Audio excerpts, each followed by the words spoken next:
We'll call the meeting to order. We'll start with the Pledge of Allegiance, please.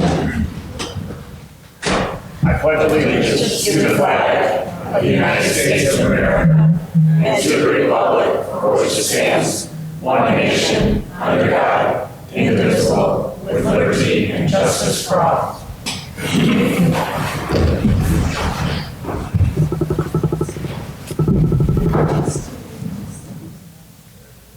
Okay, could we have roll call by the clerk, please? Coe. Here. Transier. Here. Milszewski. Here. Flusher is absent. Funkhauser. Here. Frieders. Here. Charulis. Here. Peterson is absent. We have a quorum. Okay, we have 6 members present and a quorum. Are there any amendments to the agenda?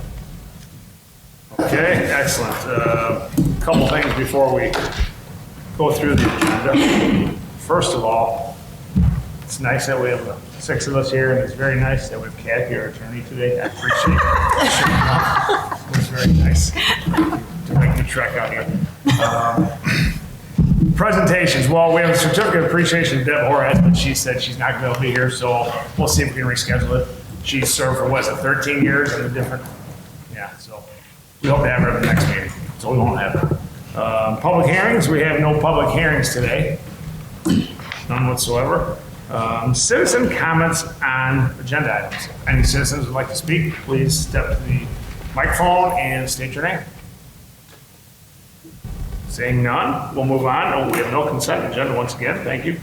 We have minutes from the regular city council meeting of June 25th, 2019, and from the regular city council meeting of July 9th, 2019. Is there a motion to approve both as presented?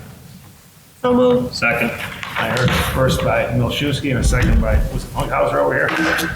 Any corrections, comments? All those in favor signify by aye. Aye. Opposed, same sign, motion carries. Okay, next we have bill payments for approval from the current bill list.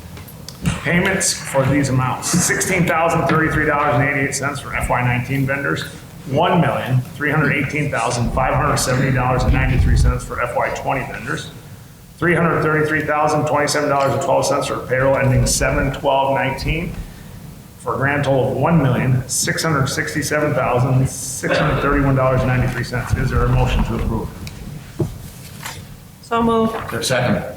Second by Charulis, and the first was by Milszewski, again for people who are listening, but not here. Any comments, questions? Roll call, please. Funkhauser. Aye. Charulis. Aye. Transier. Aye. Frieders. Aye. Coe. Aye.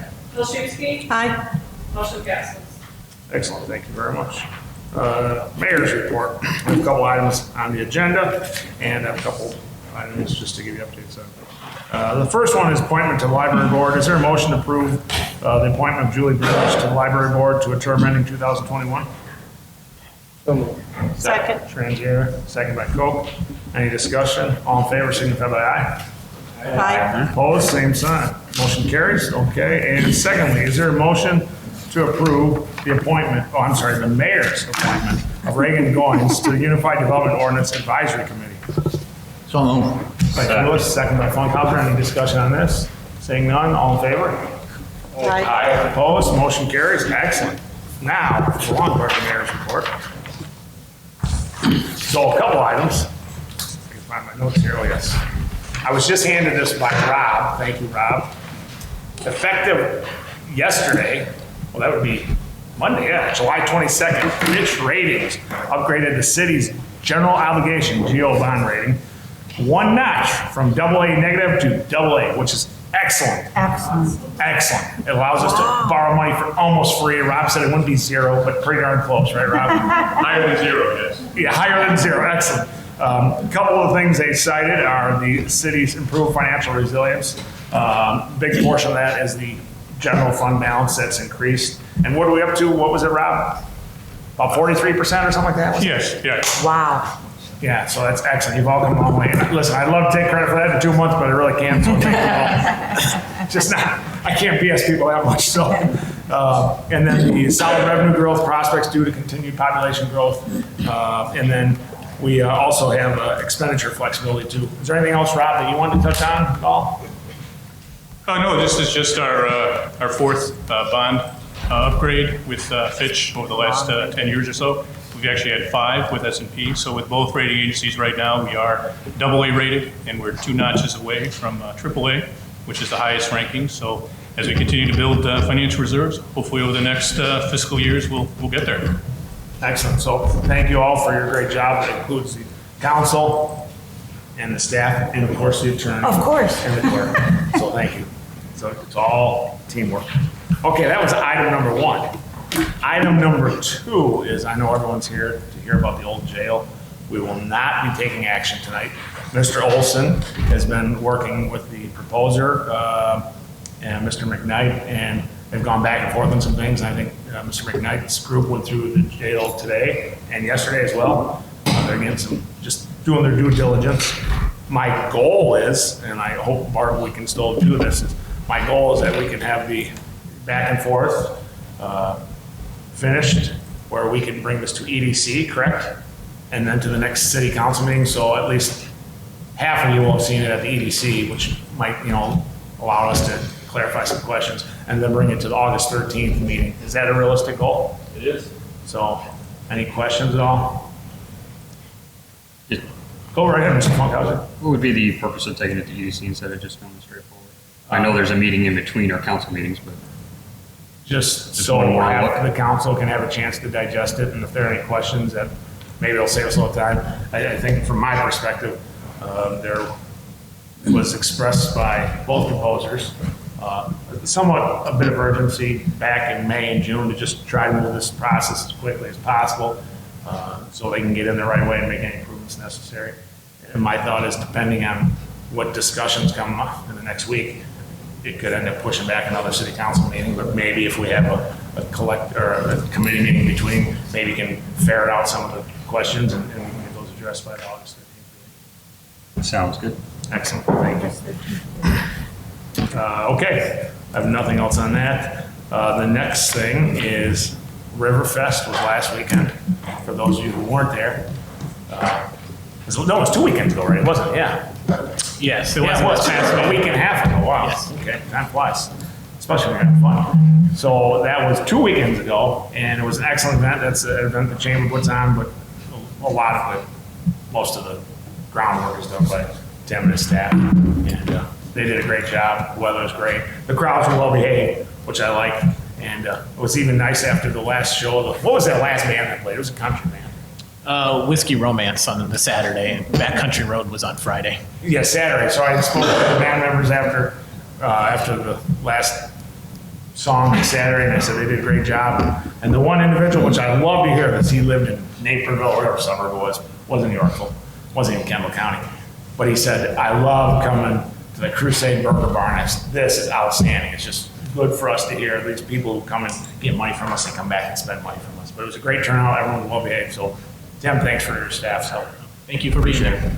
And the final thing I have under my report, at least for now, sometimes I remember things later in the meeting, is, as you all know, I've selected a new appointment for the police chief's position, and I would like to have the vote on that August 13th. And that individual is Mr. Jim Jensen. Jim is back here. If you'd stand up, Jim, please. Just for those who don't know.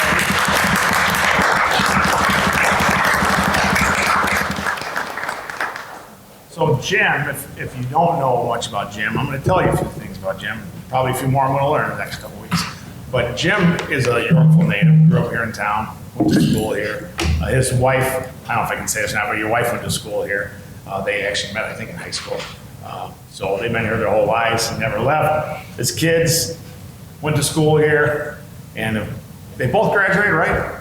Or My son's a senior. senior, okay. I'm sorry, one of the two has graduated. And I think one of them plans to be a cop, just like his dad. But Jim was in Oswego for 26 years? And 2 or 3 years with Kendall County before that? Yeah, so we had some great candidates, but after going through the different candidates, and talking to several, it became, the more people I talked to locally, it became clear that Jim is the choice. He's got the great background. He's always wanted to be the chief here in Yorkville, which I think is great, that he wants to stay in the community and serve the community he grew up in, his family grew up in. So we're excited to have Jim, and he's going to be here August 13th. And we're planning on doing an open house from 6 to 7 before the council meeting, and then we'll swear them in at the meeting that way. So tell your family you gotta be here by 6, not 7. So Jim, we're excited to have you and welcome again. Thank you very much. That is all I have for my mayor's report. We may, if you'd all like, move on to Public Works Committee report. And we have a PW 2019-28 plow trucks with a purchase authorization. I suppose I should read that thing, shouldn't I? Get the right page here. Some fine stuff. Public Works, okay. Could I have a motion to approve the sole source purchase authorization for a new plow truck from Peterbilt for delivery in FY21 and payment in FY20 and FY21, amount not to exceed $225,000, and to approve an ordinance authorizing the second amendment to the annual budget for fiscal year commencing on May 1st, 2019 and ending on April 30th, 2020, and authorize the mayor and the city clerk to execute. Is there a motion? So moved. Second. Melchewski and Coe. Bart, do you want to just give a brief synopsis of those, please? Yeah, the actual action items in front of the city council are a budget amendment to accomplish the purchases and preload a purchase for the extension of the lifespan of 2 trucks and the actual purchase from Sourcewell, which is kind of a national purchasing cooperative for a new Peterbilt plow truck. So we are not proposing to trade in any trucks at this point. So that would be one in addition to our current fleet. And so we're hopeful that the snowplow rounds this upcoming winter will be a little bit more friendly and better served with an additional truck. Any questions? This does require, yes, please. Well, I wasn't at the Public Works, I was out of town, but I did go through the audio for it. I know in our prior meeting, we were talking about our 2 trucks that we were looking to acquire. That was brought forward that we wanted to get 2 large plow trucks. And then there was some, bring back some more information, so that was done. And then we've got this one with the change. Instead of 2, we're going for 1. What's the thought process on repairing these trucks? I know they're quite aged. We're looking at $45,000 a truck to repair them for 2 to 3, or what is it, maybe 3 to 5 years. Is the cost benefit there on these trucks that are upwards of 10 years old in terms of putting $45,000 into them as compared to going out for the purchase of our trucks that we've been told we desperately need? I guess what I'm getting at is we've been back and forth on here, and we need these trucks. We have to have these trucks in order for the plow season to be able to get done. Now we're looking at 1 truck and then repairing some much older trucks. Yeah, we thought the cost benefit was there, and then additionally, they can be repaired / extended, whatever improvements are to them, by this upcoming snowplow season. Whereas a new truck is a 10 to 12 month lead time, and so we thought that it was important enough with the funds that we had available to do the repair improvements now, get those 2 trucks fully operable for this season and a few others. Is this going to get us to a capacity where we can meet the demand of plowing, which we did not have this past season? Yes, the improvements to the 2 trucks should fix some of the breakage issues we saw this past winter, where some of the trucks at one point couldn't plow or they couldn't salt, so we were a little bit hampered there. And with the purchase of the new truck, so for next snowplow season, we'll have basically 9 plow truck routes and 9 large size trucks. So we won't have to do a dual route with 2 of the smaller trucks. So, so it won't help anything this year other than provide better reliability, but for next year it will be. And so the intent was to go back and take a look at our fiscal year 19 budget numbers in the fall and potentially order a second one for next year. So for this season, this snow year that's going to come up, we're going to have just greater reliability of our equipment. That's all we're doing for this year, is putting some money into it, hoping that everything works the way it should, keeping all our trucks up, because I think at one point we had 3 trucks down at one time. Yeah, there was one that was fully down, and then there were 3 that were half down. Yeah, so that compromises our ability to service the community. But as long as we're Mr. Fung, to be clear, if we order all new trucks. right, we're not. If we getting if we order the 2 trucks for the $400,000, we're not getting either one of them this year. And even the 1 truck that we're going to purchase new, we're not getting this year. I just want to make sure that what we're doing with the money is going to get us to where we can provide the service we need to provide to make sure we're plowing the streets this season. Well, the department head's not here. And I know he's not here. But to so be I- fair, then he said he's got 7 or 8 trucks that he'd like to replace with. Right. And $200,000 a piece, I don't think anyone's. We're not doing it. No. We're just not gonna do it, so. we But looked is the $100,000 we're putting into these 2 trucks plus the $200,000 we're pushing to a next year's truck, would that $200,000 be, maybe better served right now to put towards repairs of other trucks? And then as soon as we know our final numbers on the budget, do we then look to see, do we acquire 2 trucks? It's a great question, and that question was asked, are there other trucks that you think could be extended? And he said the others, are just, he didn't feel it was necessary or it was wise to put additional monies into those to extend them. So The that other ones question are was pretty asked, 'cause much- if we okay, could have done all that's 6 or whatever, Yeah, 7. if we can repair them to get them serviceable for this year, I would that's what consider I'd that, like to but he see. didn't feel it was money well spent. Okay, so we'll get the 2 that we can get repaired and get another one in the works. Hope for the best, yeah, and it's just, Okay. let's face it, last year was kind of, wait a month and a half where it was pretty mild, and then boy, it hit it real hard, so. Part depends on the weather, if we have a mild winter, we might be fine.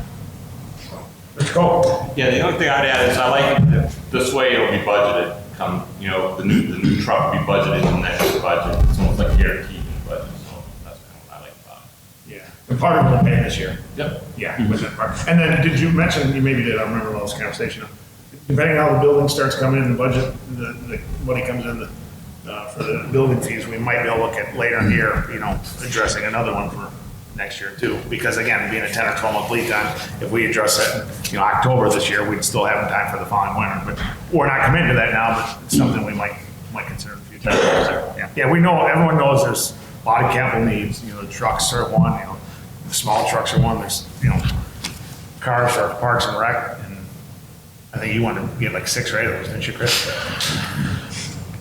So anyway, there's a lot of capital needs, and I appreciate everyone having the discussion, so.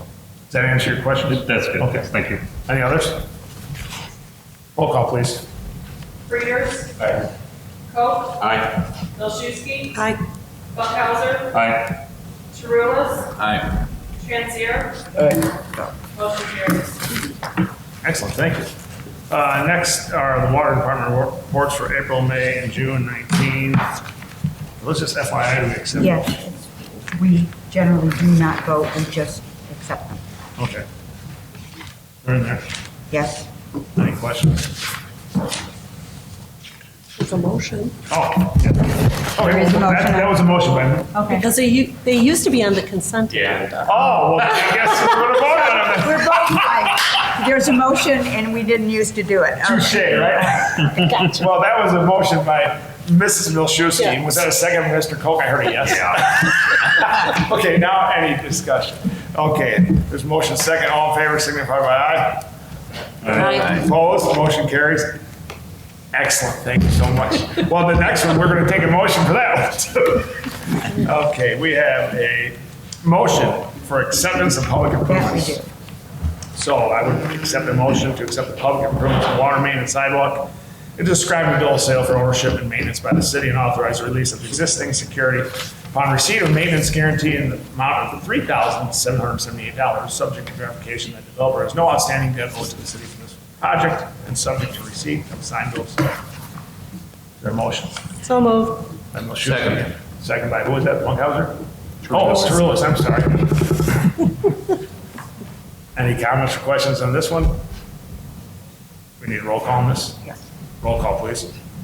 Coe. Aye. Milczewski. Aye. Bunkhauser. Aye. Chirulis. Aye. Transier. Aye. Readers. Motion carries. Thank you so much. Okay, now this one I definitely don't need a roll call on. Okay, the next item is PW 21949, repiping water main demolition of all three building, change order number 1, and Barbara will explain this in a moment. Is there a motion to approve the repiping of water main and demolition of well number 3 building, change order number 1, and authorize mayor to execute? So moved. I don't. Milczewski and Transier? Second. Excellent. Bart, could you explain, please? Yes, this is the final balancing change order for the demolition of well 3, which was the well and pump station in the west alley of the downtown area. The change order is based on quantities measured in the field and it decreases the overall contract amount by $14,000. Any questions? Roll call, please. Coe. Aye. Bilshuski. Aye. Funkhauser. Aye. Jerulus. Aye. Transier. Aye. Frieders. Aye. Motion carries. Thank you very much. Next is Public Works 2019-50. 50, sorry, not 50, 50. I would accept a motion to approve a resolution approving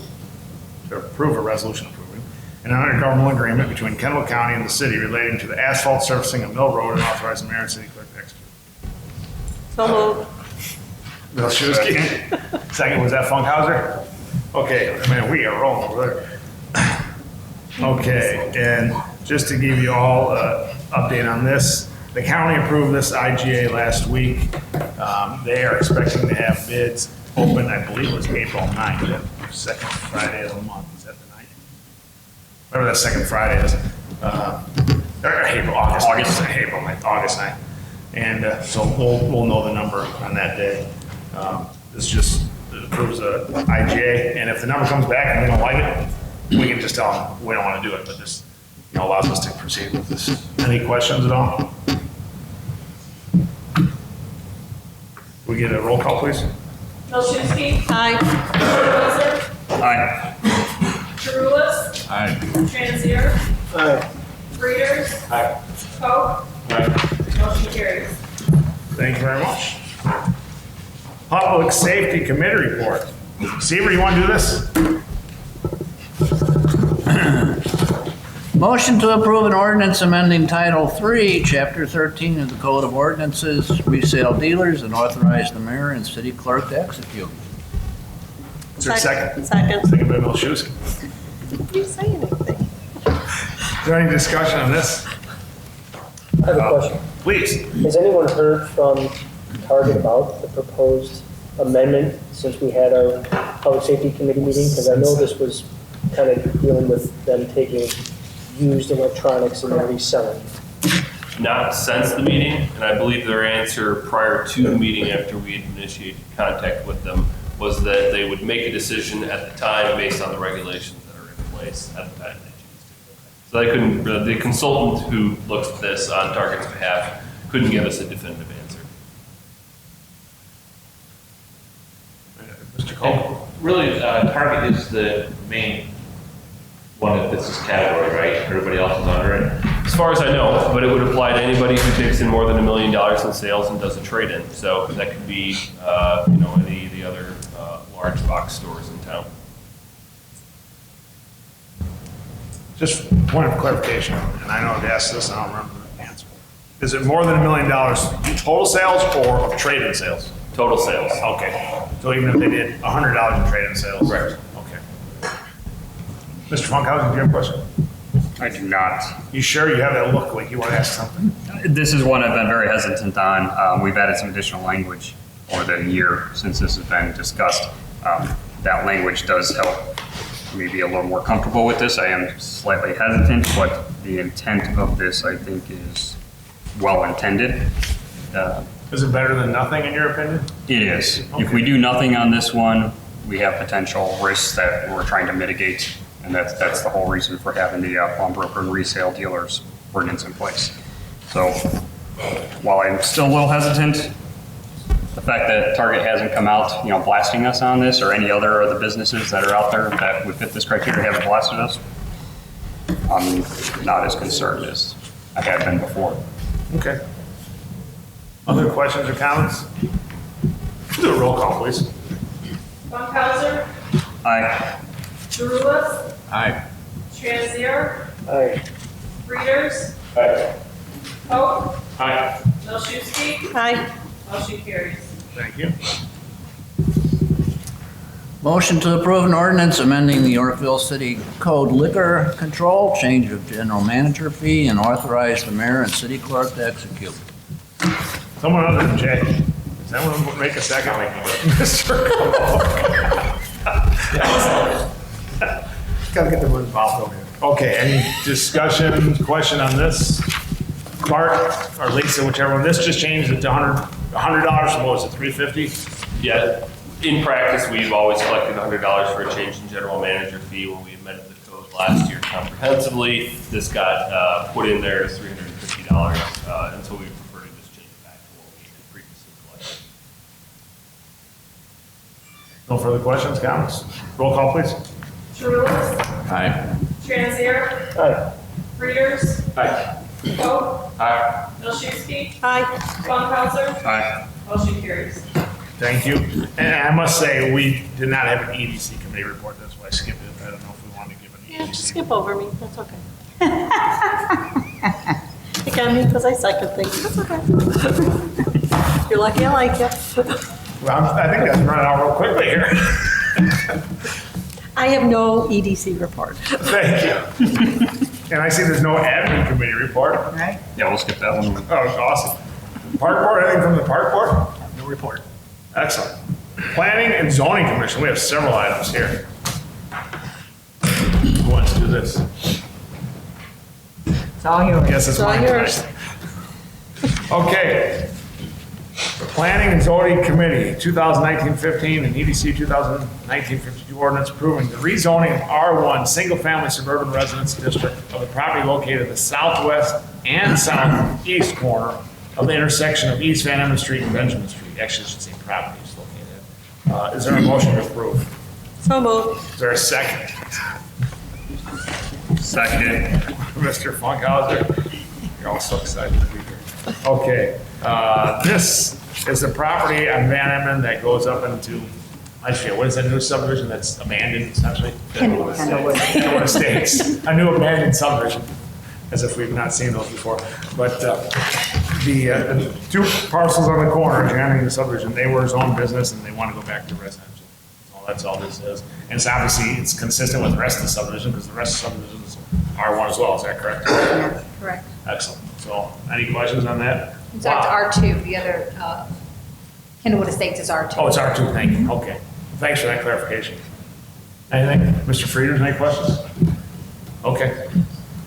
So did we get a roll call or not? We need a roll call. Or did we get a motion, I should say? Oh, Yes. We did, okay. Motion by Jackie, seconded Oh, by that's right, yeah, that's right. No, I'm just, here so much now. Okay, now we need a roll call, please. Transier, Aye. Readers, Aye. Vogt, Aye. Milczewski, Aye. Funkhauser, Aye. Truist, Aye. motion carries. Thank you very much.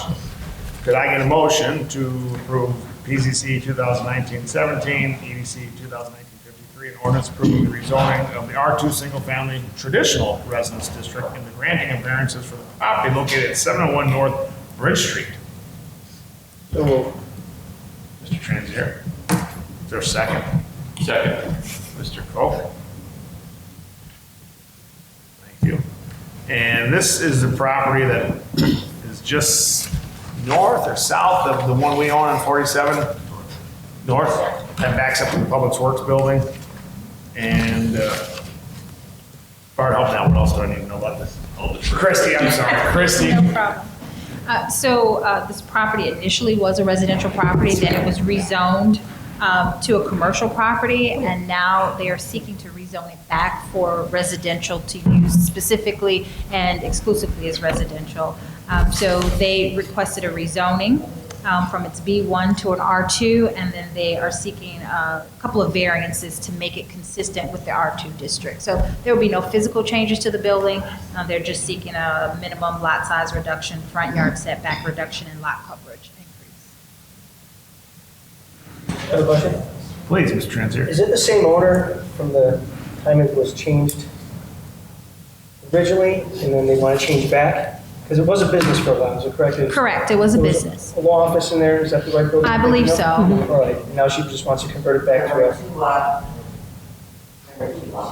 okay, and it just wants to be converted back to a residence? Correct, to be used as a residence. Your question, Yeah, is it the same owner? your question was it the same owner? The ownership From hasn't changed. 2002, when it was originally a residential. Could you step to the microphone, please? This is Ms. LeGrand. I'm sorry, could you step to the microphone, please? Thank you. When I first bought, my name is Margaret LeGrand. When I first bought the building, it was an attorney's office. So it was already zoned for business, and I used it as an office. Okay, And now we want to do it as residential. okay, so you've never changed that? I never changed anything, no, okay? Thank you. Any other questions? Mr. Funkhauser? You know, the variances for the lot setback and the square footage, those two are, you know, one was already a grandfathered in setback, or it was a allowance because it was 27 feet even before the IDOT was taken. Correct. So that one, I have no issue with what they were asking for the front yard setback. The lot size, that was attributed directly to IDOT's taking, so, you know, those I have no issue with. Maximum lot coverage, that I would say is mostly attributed to being a commercial piece. They had to have additional parking for that one, so they were compliant with the zoning that they have currently, but not with the residential. The issue I have is the actual use being occupied right now as a residence. That's not, you know, it's not permitted in that manner. This corridor, there's been not a lot, but there has been some changeover. We have property adjacent to this one that is, I know it's R2 zone, but it's actually, you know, municipal use, and it's a heavy use right there. We have multifamily on two sides. So this is one I struggle to follow through with a rezoning on this property. The variances are understandable, but not the rezoning of this piece of property for the use as a residence, looking at what's right adjacent to it. That's my take. Ms. Vilshewski? The house to the north of it, is that still residential? I'm not sure what the use is. It is a residential building, and I believe the zoning is R2. Because I thought there's residents above.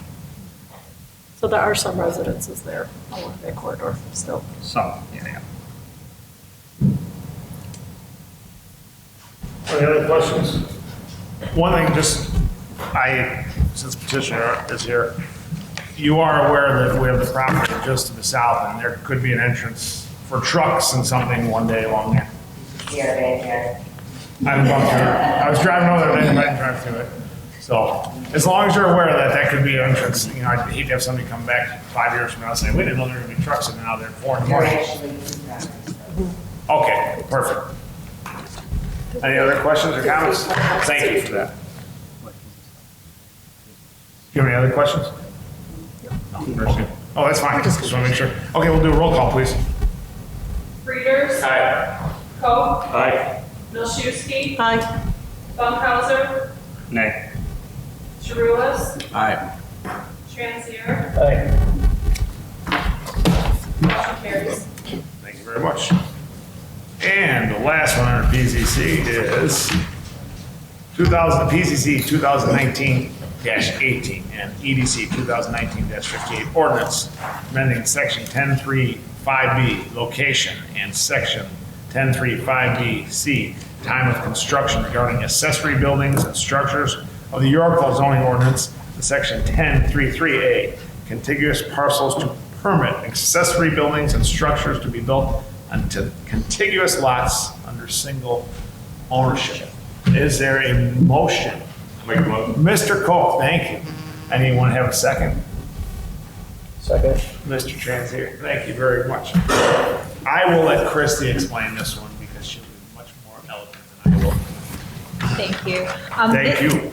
This request is simply stated, when property owners purchase a lot within a subdivision, sometimes they purchase the adjacent parcel. Usually they use it for open space. But in our ordinance, we're not very clear as of now on how that open space can be used for accessory structures like a basketball court or a swimming pool. So we're cleaning up the ordinance to allow those that are under single ownership, that are contiguous, to be used for that purpose, so they don't have to re-subdivide the site to consolidate the lots. They can continue to have these two separate pins and have that accessory structure. The accessory structure would have to meet all the required setbacks as any other accessory structure. It has to be located within the rear of the lot. And additionally, staff is requiring that if they do purchase that adjacent parcel, that they have to install all the public improvements as any other builder would, which would be the sidewalk and parkway trees. Any questions, comments? Mr. Funkhauser? So we're requiring this to be in the rear part of the property without a principal structure, what's determining the actual limit of the rear property?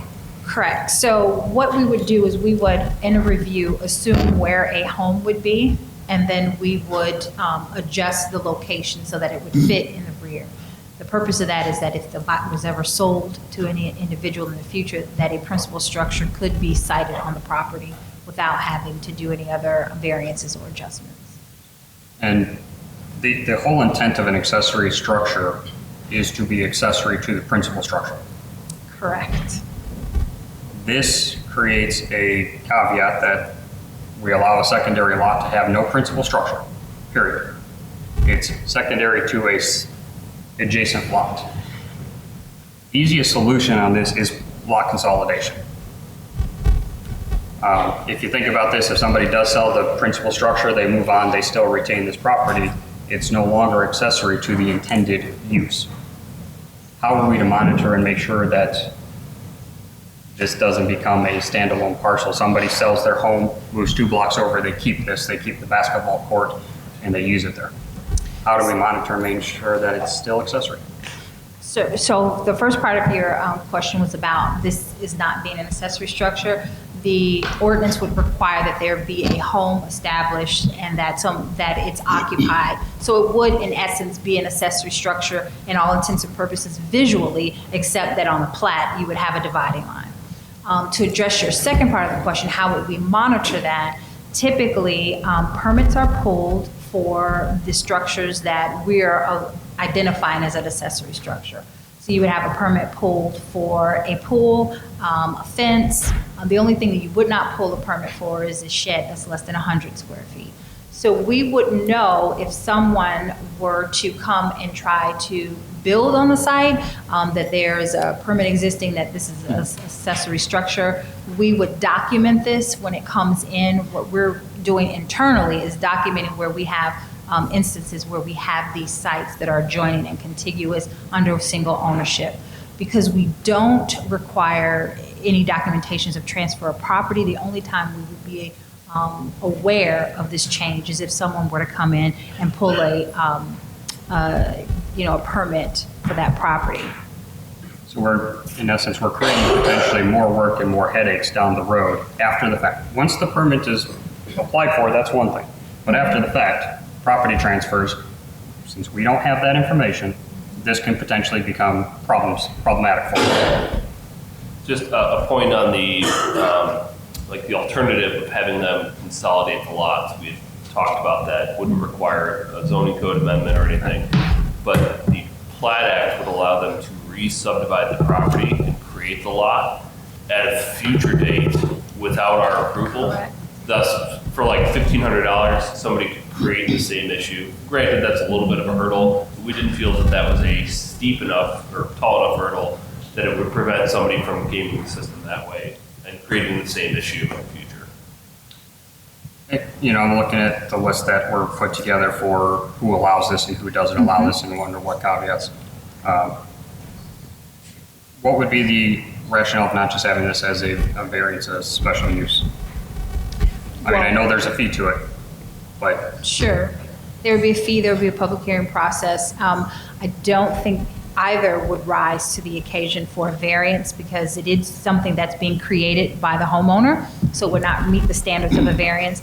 A special use would not be the best use because special uses are identified as uses that are primary uses basically and that are similar to the home uses or whatever the primary use of that zoning is. So I don't think that would be a wise use of the code. We do currently allow accessory structures to be located in required rear yards, so we do have that stipulation in our zoning ordinance. This is just a way to not have to require a homeowner to consolidate the lot through the process of the county, which would require about $1,500 to $2,000. It would alter the subdivision as the approved final plat. and it could be more staff work than needed. And we don't have a lot of these cases in the city. I'm only aware of 3, and Country Hills has 2 of them. So I don't think this would be burdensome on staff to track. I wouldn't think so either. However, I just see there's potential for problems and conflict down the road. Personally, I like it as Plainfield does, case by case. Other questions, comments? I have a question. Please. You prefer to do it this way as opposed to look at it on a case-by-case basis? Well, this cleans it, I still will be looking at it on a case-by-case basis. This just clears it up in the ordinance of what is required and what standards need to be met in order for this to occur. Of course, just so someone applies for this doesn't mean they're going to be granted Absolutely, this. correct. Other questions, comments? Roll call, please. Breeders. Aye. Coe. Aye. Milszewski. Aye. Funkhauser. Nay. Chiroulas. Nay.